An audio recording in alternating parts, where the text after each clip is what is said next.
Et certains ignorants, comme Cheikh le rappelle, alors qu'il est dans une situation de maladie, ou alors il est dans une situation où il est par exemple à l'hôpital, et il est dans un traitement en cours de guérison, il est sur son lit d'hôpital, il n'est pas capable de descendre de ce lit-là.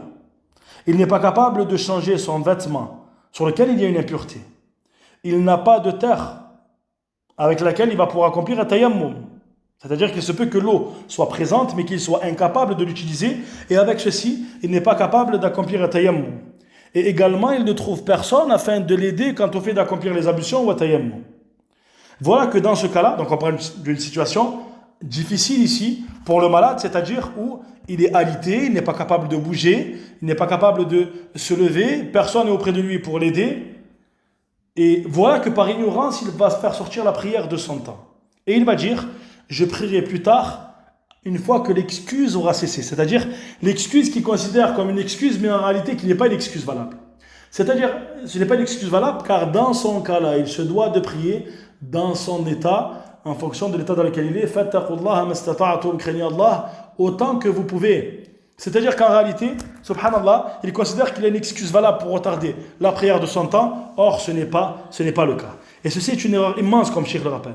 Et ceci consiste au fait de perdre la prière. Et ce qui l'a fait tomber dans cette erreur-là, c'est l'ignorance et le fait qu'il n'a pas questionné. Ce qui est obligatoire à cette personne, à celui qui est dans ce cas-là, à cette personne ou alors celui qui est dans cette situation, c'est le fait de prier en fonction de l'état dans lequel il est, durant son temps. C'est-à-dire que, ici, si on prend en considération une personne qui n'est pas capable de réunir entre le fait de prier durant le temps de la prière et le fait de réunir l'état de pureté durant ce temps de la prière, qu'est-ce qu'il fait prédominer? Le temps de la prière.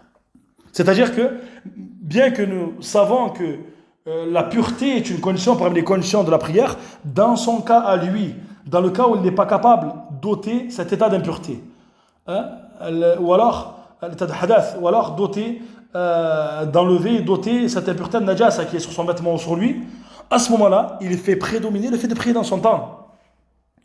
Et sa prière est valable dans cette situation. Même s'il prie alors qu'il n'a même pas effectué tayammum, même s'il prie alors qu'il a une impureté sur son vêtement, et ce car il n'est pas capable d'ôter ceci. Et Allah Ta'ala dit dans le sens du verset, craignez Allah autant que vous pouvez. Et ce, comme Cheikh le rappelle, et ce même s'il n'est pas capable de faire face à la qibla. Lorsqu'il n'est pas capable de faire face à la qibla, sa prière est valable. C'est-à-dire, subhanallah, si tu dis ça à une personne qui est dans cette situation de maladie à l'hôpital, tu pries dans cet état-là et ta prière est valable, peut-être que c'est quelque chose qui va lui paraître comme quelque chose d'étrange. Se dire, comment ma prière serait valable alors que j'ai peut-être de l'urine sur moi, de l'impureté, alors que je ne peux pas faire face à la qibla, alors que je n'ai pas fait le wudu.